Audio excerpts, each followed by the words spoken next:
상당히 충격적인 소식이죠.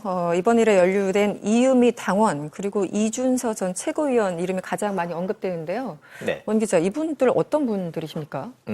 뭐 생소하긴 한데 네. 이유미 씨 같은 경우에는 이제 학부는 고려대 전자공학과 출신이에요. 공대 네. 출신인데 정치권에 투신을 좀 했습니다. 봤더니 이력을 봤더니 카이스트에서 석사를 하면서 사실상 안철수 전 후보가 교수 시절에 제자라고 봐도 무방하다는 네, 거예요. 네. 그 보고 라인에 있는 이준서 전 최고위원도 안철수 쪽 사람이라고 봐야 되겠죠. 네, 네. 2012년도에도 대선 안철수 캠프에 좀 참여를 좀 했었고요. 그 이후에 여수에서 예비 후보 등록한 걸로 이런 걸로 봐서는 공대 출신임에도 불구하고 정치의 뜻을 뒀던 지금 사람으로 좀 그 추정이 되고 있습니다. 네, 네. 이번에 또 이제 캠프에 이제 참여를 했는데 흔히들 하는 말로 아주 큰 사고를 치고 말았습니다. 네, 그렇죠. 네. 이준서 전 최고위원도 뭐 영입 1호다, 국민당에서 그렇죠. 영입 1호라는 네. 얘기가 있는데, 어쨌든 이유미 당원이 조작을 해서 이준서 전 최고위원을 통해서 이렇게 윗선으로 계속 보고가 됐다라는 게 지금까지 알려진 소식이죠. 사실관계만 남부지검에서 지금 확인된 사실관계만 딱 놓고 보면은 이유미 씨가 남동생과 녹음 파일을 조작했다는 거고요. 네, 네. 그거를 지금 보고를 했는데 그 사실을 이준서 전 최고위원이 알았느냐 몰랐느냐는 지금 현재로서는 확인되지 않고 있고요. 네. 본인은 부인하고 있습니다만은 어젯밤부터 나오는 얘기가 이유미 씨가 검찰에 출석하기 전에 카톡을 좀 돌려서 네. 몇몇 사람들한테 좀 억울함을 좀 호소하고 있는데 네. 본인이 나는 시켜서 했다. 그런데 나를 꼬리를 잘랐다. 나 혼자 모든 것을 엎어쓰는 것은 억울하다. 지금 이런 얘기가 지금 나오고 있는 거예요. 네. 자, 그렇게 되면 이제 국민의당에서 도대체 어느 선까지 보고가 됐고 어느 선부터 정말 실체적 진실을 알고 허위임을 알면서도 이 사실을 유포했느냐. 이제 이런 문제가 이제 법적으로 남아 있는 겁니다. 네. 말씀하신 것처럼 이유미 당원이 그 지인들한테 보냈다라는 그 메시지를 보면 당이 나를 보호해주지 않는 것 같다 이런 그 멘트들이 있었다는 게 지금 일부 보도에 의해서 전해지고 있어요. 이 사건 파장 어디까지 갈까요? 지금 말씀하신 것처럼 이제 이준서 전 최고위원이 이제 조작 사실을 알았는지 몰랐는지 뭐 사전에 이것도 문제가 될 텐데요. 이준서 전 최고위원까지는 이제 이유미 당원의 주장에 의하면 카톡이나 이런 걸 보면 알았다는 취지로 얘기를 하고 있는 것 같습니다. 근데 이준서 전 최고위원까지만 알았는지 그렇지 않으면 선대위나 지도부가 사실 이거를 발표하기 전에 5월 5일 날 사실 이걸 발표했었죠, 언론. 네. 근데 이전에 이 사실을 알았는지 아니면 뭐 사후에 알았는지 선대위와 지도부가 뭐 언제 인지했는지 여부가 이게 그 파장의 크기를 가늠해 볼 수 있는 중요한 그 시점 기준이 될 것 같고요. 네. 그리고 또 뭐 무엇보다도 대선 후보였던 안철수 전 대표가 이 사실을 언제쯤 인지했는지 뭐 인지를 했는지 못했는지 뭐 이 부분도 확인은 해야겠습니다만 인지 시점이 무엇보다도 문제가 되겠죠. 사실 네. 국민의당 입장에서는 뭐 그때 디베이트 사건이 있었죠. 그 네, 무죄로 네. 밝혀졌지만 그 이후에 사실 이런 그 수사기관의 수사를 받으면서 가장 큰 위기가 아닌가. 근데 이거는 단순한 뭐 그 당시처럼 수사를 받는 어떤 개개인이든 당의 조직적이든 뭐 관행이라고 할 수 있는 이런 거보다 공직선거법상 허위사실 공표 혐의고 무엇보다도 대선 후보를 허위사실로 이제 대선에 네. 대선판을 흔들려는 그런 의도가 있었다 이런 게 사실로 밝혀진다면 무엇보다도 가장 그 창당 이래로 가장 큰 위기가 아닐까 싶습니다. 네, 변호사님, 사실은 이런 사건이 참 복잡한 게 이게 가짜인지 아닌지를 알았다 몰랐다 이게 중요한 거잖아요. 위에서는 이제 당연히 밑에 사람들이 이제 올리니까 보고를 받고 그래? 그러면서 이제 사실은 이것을 선택할 것인지 말 것인지 판단하는 거잖아요. 근데 이제 과연 누구까지 알았겠는가 이게 핵심인 거라서 이게 사실은 이유미 씨 그 본인의 어떤 진술이 가장 핵심이 아닐까요? 이번에는? 이유미 씨가 이제 본인이 아까 잠시 얘기가 나온 것처럼 당에서 시킨 일이라고 한다면 과연 누구로부터 시킴을 받았는지부터 네. 밝혀내는 게 이제 거슬러 올라오는 추적의 단서가 될 것이고요. 당 차원에서는 알았다고 볼 수밖에 없는 게 50일 전이라고 했는데 그때 당시에 발표를 할 때 보면 100% 검증을 했기 때문에 확실하다는 얘기가 그 기자들에게 보도자료 같은데 4차례나 나오고 있습니다. 네, 그리고 네. 기자 한 사람을 콕 집어서 우리가 전체적으로 공개할 수는 없지만 누군가 한 분을 정해서 한다면 그분과 이메일을 주고받을 수도 있도록 배려를 해주겠다. 그러니까 정말 그게 공식적인 당의 발표 자료였거든요. 네, 네. 그 발표 과정에서 나왔던 부분이었기 때문에 어디까지 올라갈지는 뭐 수사를 밝혀봐야겠지만 적어도 이유미 씨 한 사람이 벌일 수 있는 일이 아닌 것은 확실해 보입니다.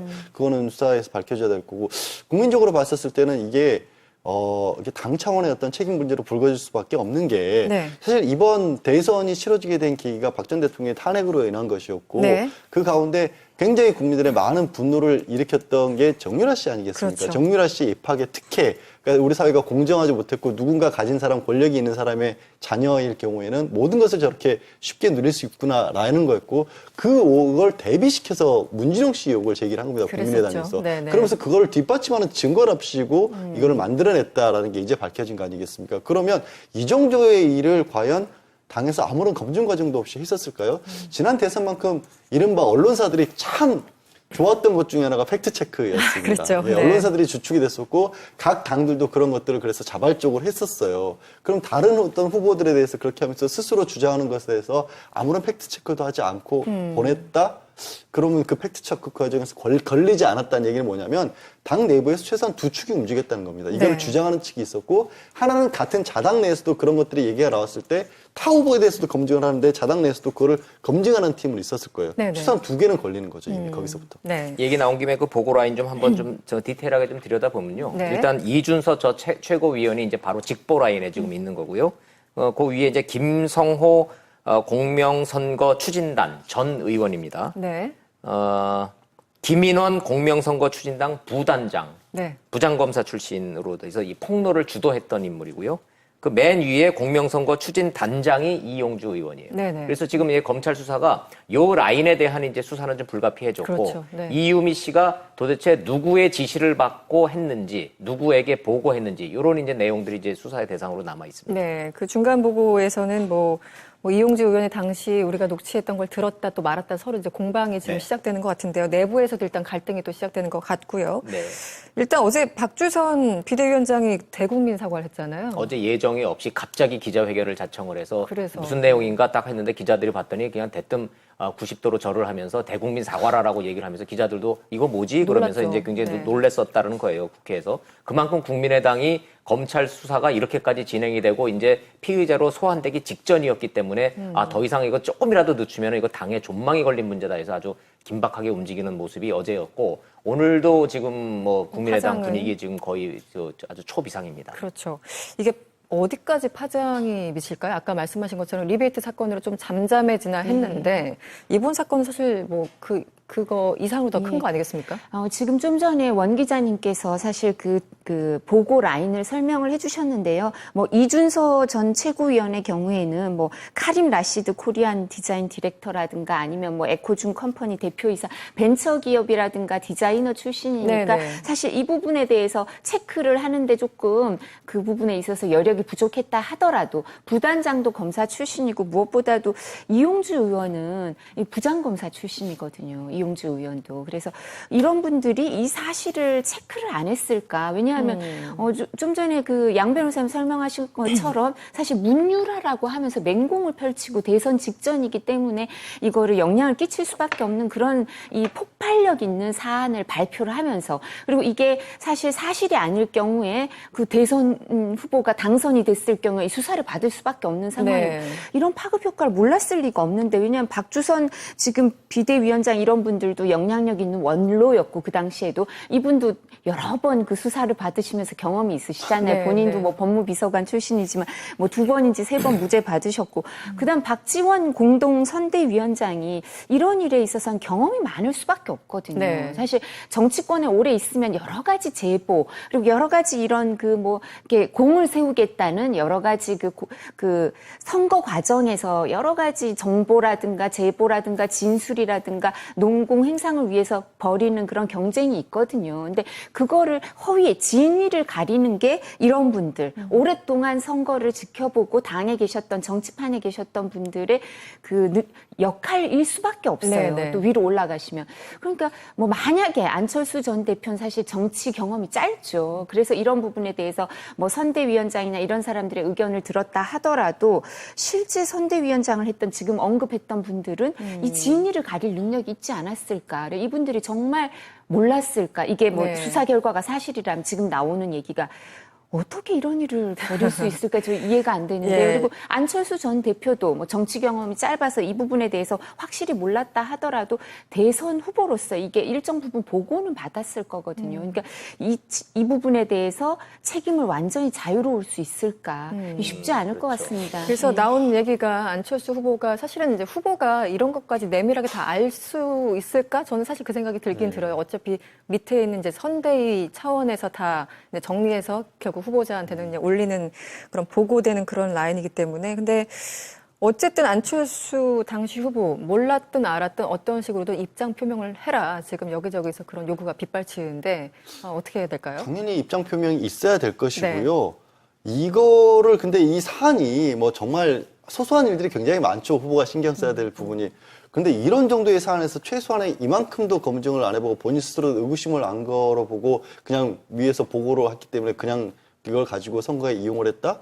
허수아비였다는 얘기밖에 안 돼요, 그거는. 이게 그만큼, 왜냐하면 사안 자체가 좀 전에 문유라라는 표현을 썼을 정도였으니까. 그리고 이게 가장 어떻게 보면 당시 문재인 후보에겐 아픈 부분이 될 수밖에 없었어요. 저는 그때 보면서도, 그때도 그랬고 지금도 그렇고, 참 문주영 씨는 아버지 잘못 만난 바람에 이게 무슨 일을 겪냐. 본인이 무슨 어떻게 보면은 개인적으로 정치인도 아니고 디자인이나 미술을 전공했던 사람이고, 게임 같은 것들에 지금 시각 디자인이나 이런 부분에 전념하고 있는 사람이고, 또 그 사이에 해명 과정에서 밝혀진 부분들, 그러니까 민주당의 해명 과정에서 밝혀진 부분들을 보면 정말로 그냥 열심히 일하는 청년이었을 뿐이었는데 매번 이렇게 이름이 오르락내리고, 제가 지금 문주영 씨 얘기를 다시 한번 말씀드린 이유는 뭐냐면 이거를 조금 전에 지적하신 것처럼 충분히 알고 있었다, 누군가는 알고 있었을 것이 뻔해 보이거든요, 상황이. 그러면 이거를 계속해서 덮고 가려고 하다가 마지못해서 국민의당 차원에서도 사과를 하고 이 시점에서 꺼냈다는 거 아니겠습니까? 그러니까 피해를 입었던 문주정 씨의 이 어떤 상황은 하나도 고려해주지 않았다는 거예요. 한 사람의 인격이 그렇게까지 짓밟히고 친구라는 사람에 의해서까지 아빠 특혜를 받던 사람으로까지 거론이 됐는데 그러면 최소한의 양식이 있었으면 어떻게 보면 최소한 빨리라도 밝히던가, 아니면 이게 드러났을 때 이 평당원 한 사람만 저렇게 수갑차는 모습을 보일 게 아니라 국민의당 차원에서 정말로 어떻게 보면 정리를 하더라도 책임질 만한 어떤 사람은 한두 사람이라도 나왔어야죠, 최소한. 이게 그냥 정말 평당원 한 사람이 저기서 끝날 거라고 생각했던 그것도 오산인 거고, 그걸 알면서도 어떻게든 덮으려고 했다라면 당이라는 데가 뭐 하는데요? 정치적으로 국민들의 목소리를 대변하는 것과 동시에 잘못했으면 책임을 지는 모습을 보여야 될 거예요. 국민의당이 지금 전혀 그런 모습을 보이지 않고 있는 거죠. 그래서 안철수 후보 얘기를 안 할 수가 없는데, 안철수 후보가 대선 이후에 저 이제 정치 그만하겠습니다 하고 정치 은퇴를 선언하고 지금 나갔다면은 얘기가 또 다르지만 5년 뒤를 바라보고 좀 정치를 좀 하겠다고 좀 선언을 한 상태란 말이에요. 지금 부산에서는 지금 비공식 모임을 지금 그 만남을 지금 이어가고 있는 상황이라, 말씀하신 대로 안철수 후보 입장에서 어떤 입장을 안 내놓을 수가 없어요. 근데 재밌는 거는 이런 그런 후폭풍 사안에 대해서 청와대와 민주당과 각 당의 반응들을 보면 정치가 참 재밌다라는 생각도 좀 드는 것이, 결과적으로 놓고 보면은 이 사안의 본질은 안철수 후보의 정치 아마추어리즘이 빚은 참사다, 이렇게밖에는 얘기할 수가 없어요. 왜냐하면 지금 사고가 친 그 라인이 전부 다 이 당에서 나온 이 당뇨들 출신이 아니라 이른바 안철수 사람들에서 이 사고가 난 것이고, 안철수 후보의 성격이나 지금까지의 행보로 봤을 때 안철수 후보의 성격만 놓고 보면은 이게 후보가 알고 후보가 지시하고 개입하거나 했을 가능성은 매우 낮다라는 게 국민의당의 일반적인 평가이긴 하죠. 그러나 안철수 후보가 이부로부터 정치적 책임으로부터 자유롭다, 나는 내가 한 게 아니니까 상관없는 일이다, 아무 할 말 없다, 이거는 아니라는 거예요. 그래서 이제 청와대의 반응을 어제 이렇게 보면은 참 재밌는 것이, 청와대 굉장히 점잖게 나왔어요. 어제. 그렇습니다. 감사하다. 국민의당이 지금이라도 대통령과 문준용 씨에 대해서 이렇게 사과를 한 데 대해서 우리는 감사하게 생각한다. 하나 더 나왔죠. 국민의당이 앞으로 협치의 대상이 될 수 있도록 좋은 계기가 됐으면 좋겠다. 자, 청와대 입장은 이거를 협치로 물고 들어가는 지금 아주 묘수를 좀 뒀다는 것이고요. 민주당 입장도 굉장히 점잖지만 민주당은 안철수 후보가 입장 발표를 하고 설명하라라고 지금 압박을 하고 있잖아요. 아주 묘하게 웃으면서 밑으로는 압박해 들어가는 그런 정치적 수가 지금 나오고 있기 때문에 국민의당 지금 굉장히 쉽지 않을 겁니다. 청와대와 민주당이 조금 그 수위를 조절하면서 약간 역할 분담을 하고 있다, 이런 느낌도 드는데요. 국민의당이 이제 8월에 전당대회 하잖아요. 천정배, 정동영 그리고 문병우 전 의원이 출사표를 던질 것으로 예상이 되는데, 정말 악재입니다. 이게 전당대회에 어떤 역할을 미치실까요? 아무래도 안철수 전 대표의 사람이라고 생각되는 사람에게는 불리하겠죠. 그럴 수밖에 없습니다. 그러니까 지금 사실 국민의당의 세력 판도를 보면 안철수, 좀 전에 원 기자님 말씀하신 것처럼 안철수 전 대표의 라인이 있고요. 그리고 또 호남에 아까 제가 쭉 언급한 정치에 오래 계셨던 분들 라인이 있죠. 근데 실제로 이 일이 일어났을 때 정치를 오래 했던 분들이 이 사실을 체크를 할 수 있었을지 없었을지 모르겠어요. 공식 라인에는 들어가 있었지만. 그러니까 만약에 사실 책임은 일정 부분 져야 될 것 같은데 그때 영향력을 행사할 수 없었다면 이 내부에서 지금 누구 책임이니 많이 이러면서 이렇게 여러 가지 그 책임 전가 내지는 책임 소재에 대해서 여러 가지 설왕설래하고 있을 겁니다. 그럼 전당대회에서 이 책임이 있는 쪽에서 아무래도 수세에 밀릴 수밖에 없을 거고요. 그리고 자강론보다는 협치를 주장했던 이제 지금 야당들이 자강론과 협치로 나뉘고 있죠. 각 내에서 당 내에서도 협치를 주장했던 그 세력이 좀 득세를 하고 전당대회에서도 유리하지 않을까 싶고요. 안철수 전 대표는 법률적 책임에선 자유로울 수도 있을 것 같아요. 저도 안철수 전 대표가 성격상 이런 데 깊이 관여하거나 이런 걸 뭐 이랬을 사람은 아니라고 생각하지만 그렇지만 정치는 결과를 책임지는 거거든요. 그리고 뭐 자신이 패배한 결과도 책임져야 되지만 자신의 사람들, 자신이 데리고 왔던 뭐 캠프의 사람들이 했던 선대위에서 실질적으로 선대위의 모든 정치적 행위에 대해서 책임을 져야 되는 건 후보죠.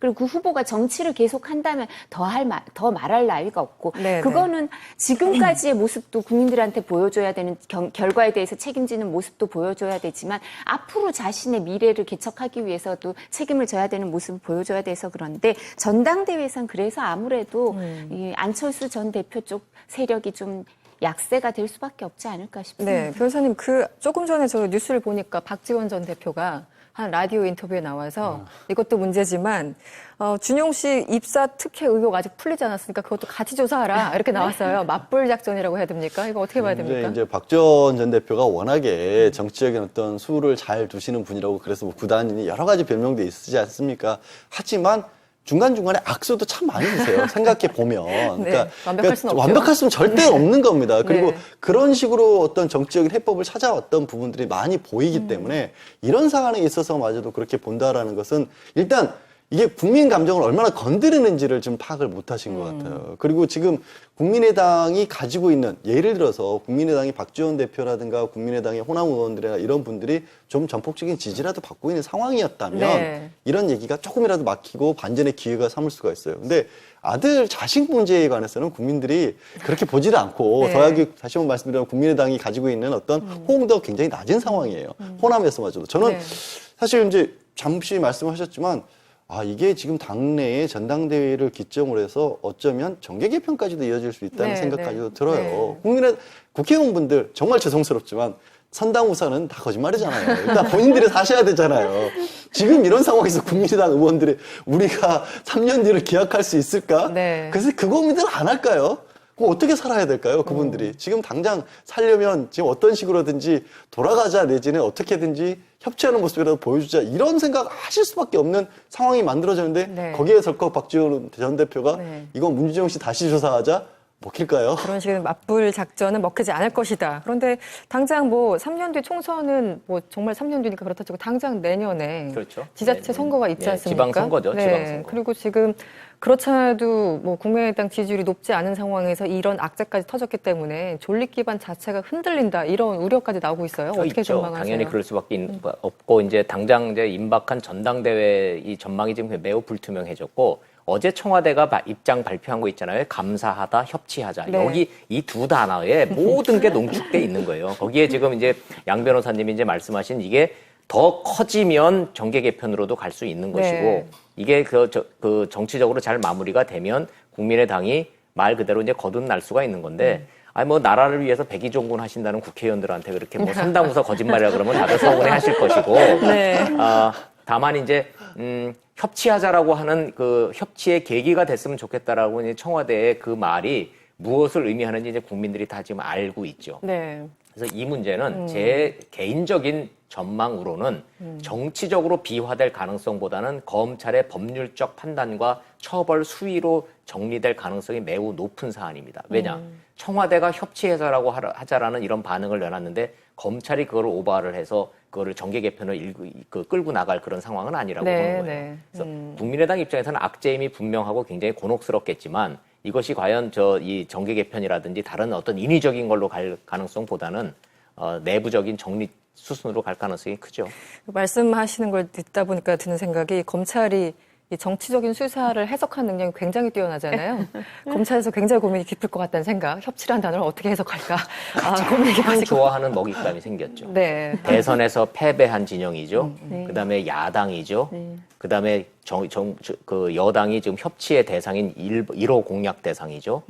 가장 곤혹스러운 문제가 딱 걸렸죠. 검찰 입장에서는 이것처럼 좋은 먹잇감이에요. 그래서 검찰 내부의 싫어요. 어려움을 밖으로 돌릴 수도 있죠. 그렇죠. 이거를 잘 해내면으로써 네. 검찰 개혁이라는 청와대의 압박을 벗어날 수 있을지도 모른다는 생각을 할 수도 있죠. 이 사건 잘 해결하면은 협치의 또 1등 공신이 될 수도 있거든요. 근데 그렇다고 해서 검찰개혁에서 벗어날 것 같지는 않고요. 왜냐하면 대통령께서 검찰개혁에 관한 책까지 쓰실 정도니까 그렇지는 않겠지만, 근데 정치인들을 국민들이 주로 싫어하거든요. 너무너무 싫어하기 때문에 아마 이제 검찰 입장에서는 이제 본인들보다 더 싫어하는 정치인 수사를 하게 되는 거는 네. 항상 정의를 바로 세운다는 명분과 자신들의 존재 그 의미. 근거를 네. 국민들한테 다시 확인시켜 주는 거라 그래서 좋은 수사 대상이죠. 알겠습니다. 이게 중요한 거잖아요. 위에서는 이제 당연히 밑에 사람들이 이제 올리니까 보고를 받고 그래? 그러면서 이제 사실은 이것을 선택할 것인지 말 것인지 판단하는 거잖아요. 근데 이제 과연 누구까지 알았겠는가 이게 핵심인 거라서 이게 사실은 이유미 씨 그 본인의 어떤 진술이 가장 핵심이 아닐까요? 이번에는? 그 이유미 씨가 이제 본인이 아까 잠시 얘기가 나온 것처럼 당에서 시킨 일이라고 한다면 과연 누구로부터 시킴을 받았는지부터 네. 밝혀내는 게 이제 거슬러 올라오는 추적의 단서가 될 것이고요. 당 차원에서는 알았다고 볼 수밖에 없는 게 50일 전이라고 했는데 그때 당시에 발표를 할 때 보면 100% 검증을 했기 때문에 확실하다는 얘기가 그 기자들에게 보도자료 같은데 4차례나 나오고 있습니다. 네, 그리고 네. 기자 한 사람을 콕 집어서 우리가 전체적으로 공개할 수는 없지만 누군가 한 분을 정해서 한다면 그분과 이메일을 주고받을 수도 있도록 배려를 해주겠다. 그러니까 정말 그게 공식적인 당의 발표 자료였거든요. 네, 네. 그 발표 과정에서 나왔던 부분이었기 때문에 어디까지 올라갈지는 뭐 수사를 밝혀봐야겠지만 적어도 이유미 씨 한 사람이 벌일 수 있는 일이 아닌 것은 확실해 보입니다. 그거는 수사에서 밝혀져야 될 거고 국민적으로 봤었을 때는 이게 당 차원의 어떤 책임 문제로 불거질 수밖에 없는 게 네. 사실 이번 대선이 치러지게 된 계기가 박 전 대통령의 탄핵으로 인한 것이었고 네. 그 가운데 굉장히 국민들의 많은 분노를 일으켰던 게 정유라 씨 아니겠습니까? 지도부가 사실 이거를 발표하기 전에 5월 5일 날 사실 이걸 발표했었죠, 언론. 네. 근데 이전에 이 사실을 알았는지 아니면 뭐 사후에 알았는지 선대위와 지도부가 뭐 언제 인지했는지 여부가 이게 그 파장의 크기를 가늠해 볼 수 있는 중요한 그 시점 기준이 될 것 같고요. 네. 그리고 또 뭐 무엇보다도 대선 후보였던 안철수 전 대표가 이 사실을 언제쯤 인지했는지 뭐 인지를 했는지 못했는지 뭐 이 부분도 확인은 해야겠습니다만 인지 시점이 무엇보다도 문제가 되겠죠. 사실 네. 국민의당 입장에서는 뭐 그때 디베이트 사건이 있었죠. 그 네, 무죄로 네. 밝혀졌지만 그 이후에 사실 이런 그 수사기관의 수사를 받으면서 가장 큰 위기가 아닌가. 근데 이거는 단순한 뭐 그 당시처럼 수사를 받는 어떤 개개인이든 당의 조직적이든 뭐 관행이라고 할 수 있는 이런 거보다 공직선거법상 허위사실 공표 혐의고 무엇보다도 대선 후보를 허위사실로 이제 대선에 네. 대선판을 흔들려는 그런 의도가 있었다 이런 게 사실로 밝혀진다면 무엇보다도 가장 그 창당 이래로 가장 큰 위기가 아닐까 싶습니다. 네, 변호사님, 사실은 이런 사건이 참 복잡한 게 이게 가짜인지 아닌지를 알았다 몰라 그렇습니까? 그렇죠. 정유라 씨 입학의 특혜, 그러니까 우리 사회가 공정하지 못했고 누군가 가진 사람, 권력이 있는 사람의 자녀일 경우에는 모든 것을 저렇게 쉽게 누릴 수 있구나라는 거였고 그걸 대비시켜서 문진영 씨 의혹을 제기를 한 겁니다. 그랬었죠. 국민의당에서. 네네. 그러면서 그걸 뒷받침하는 증거랍시고 이걸 만들어냈다라는 게 이제 밝혀진 거 아니겠습니까? 그러면 이 정도의 일을 과연 당에서 아무런 검증 과정도 없이 했었을까요? 지난 대선만큼 이른바 언론사들이 참 좋았던 것 중에 하나가 팩트체크였습니다. 그렇죠. 예, 네. 언론사들이 주축이 됐었고 각 당들도 그런 것들을 그래서 자발적으로 했었어요. 그럼 다른 어떤 후보들에 대해서 그렇게 하면서 스스로 주장하는 것에 대해서 아무런 팩트체크도 하지 않고 보냈다? 그러면 그 팩트체크 과정에서 걸리지 않았다는 얘기는 뭐냐면 당 내부에서 최소한 두 축이 움직였다는 겁니다. 이걸 네. 주장하는 측이 있었고 하나는 같은 자당 내에서도 그런 것들이 얘기가 나왔을 때 타 후보에 대해서도 검증을 하는데 자당 내에서도 그거를 검증하는 팀은 있었을 거예요. 네네. 최소한 두 개는 걸리는 거죠. 이미 거기서부터. 네. 얘기 나온 김에 그 보고 라인 좀 한번 좀 저 디테일하게 좀 들여다보면요. 네. 일단 이준서 저 최고위원이 이제 바로 직보 라인에 지금 있는 거고요. 그 위에 이제 김성호 공명선거 추진단 전 의원입니다. 네. 김인원 공명선거 추진 녹음 파일을 조작했다는 거고요. 네, 네. 그거를 지금 보고를 했는데 그 사실을 이준서 전 최고위원이 알았느냐 몰랐느냐는 지금 현재로서는 확인되지 않고 있고요. 네. 본인은 부인하고 있습니다만은 어젯밤부터 나오는 얘기가 이유미 씨가 검찰에 출석하기 전에 카톡을 좀 돌려서 네. 몇몇 사람들한테 좀 억울함을 좀 호소하고 있는데 네. 본인이 나는 시켜서 했다. 그런데 나를 꼬리를 잘랐다. 나 혼자 모든 것을 엎어쓰는 것은 억울하다. 지금 이런 얘기가 좀 나오고 있는 거예요. 네. 자, 그렇게 되면 이제 국민의당에서 도대체 어느 선까지 보고가 됐고 어느 선부터 정말 실체적 진실을 알고 허위임을 알면서도 이 사실을 유포했느냐. 이제 이런 문제가 이제 법적으로 남아 있는 겁니다. 네. 말씀하신 것처럼 이유미 당원이 그 지인들한테 보냈다라는 그 메시지를 보면 당이 나를 보호해주지 않는 것 같다. 이런 그 멘트들이 있었다는 게 지금 일부 보도에서 전해지고 있어요. 이 사건 파장 어디까지 갈까요? 지금 말씀하신 것처럼 이제 이준서 전 최고위원이 이제 조작 사실을 알았는지 몰랐는지 뭐 사전에 이것도 문제가 될 텐데요. 이준서 전 최고위원까지는 이제 이유미 당원의 주장에 의하면 카톡이나 이런 걸 보면 알았다는 취지로 얘기를 하고 있는 것 같습니다. 근데 이준서 전 최고위원까지만 알았는지 그렇지 않으면 선대위나 상당히 충격적인 소식이죠. 이번 일에 연루된 이유미 당원 그리고 이준서 전 최고위원 이름이 가장 많이 언급되는데요. 네. 원 기자, 이분들 어떤 분들이십니까? 뭐 생소하긴 한데 네. 이유미 씨 같은 경우에는 이제 학부는 고려대 전자공학과 출신이에요. 공대 네. 출신인데 정치권에 투신을 좀 했습니다. 봤더니 이력을 봤더니 카이스트에서 석사를 하면서 사실상 안철수 전 후보가 교수 시절에 제자라고 봐도 무방하다는 네, 거예요. 네. 그 보고 라인에 있는 이준서 전 최고위원도 안철수 쪽 사람이라고 봐야 되겠죠. 네, 네. 2012년도에도 대선 안철수 캠프에 좀 참여를 좀 했었고요. 그 이후에 여수에서 예비 후보 등록한 걸로 이런 걸로 봐서는 공대 출신임에도 불구하고 정치의 뜻을 뒀던 지금 사람으로 좀 그 추정이 되고 있습니다. 네, 네. 이번에 또 이제 캠프에 이제 참여를 했는데 흔히들 하는 말로 아주 큰 사고를 치고 말았습니다. 네, 그렇죠. 네. 이준서 전 최고위원도 뭐 영입 1호다, 국민의당에서 그렇죠. 영입 1호라는 얘기가 있는데 어쨌든 이유미 당원이 조작을 해서 이준서 전 최고위원을 통해서 이렇게 윗선으로 계속 보고가 됐다라는 게 지금까지 알려진 소식이죠. 사실관계만 남부지검에서 지금 확인된 사실관계만 딱 놓고 보면은 이유미 씨가 남동생과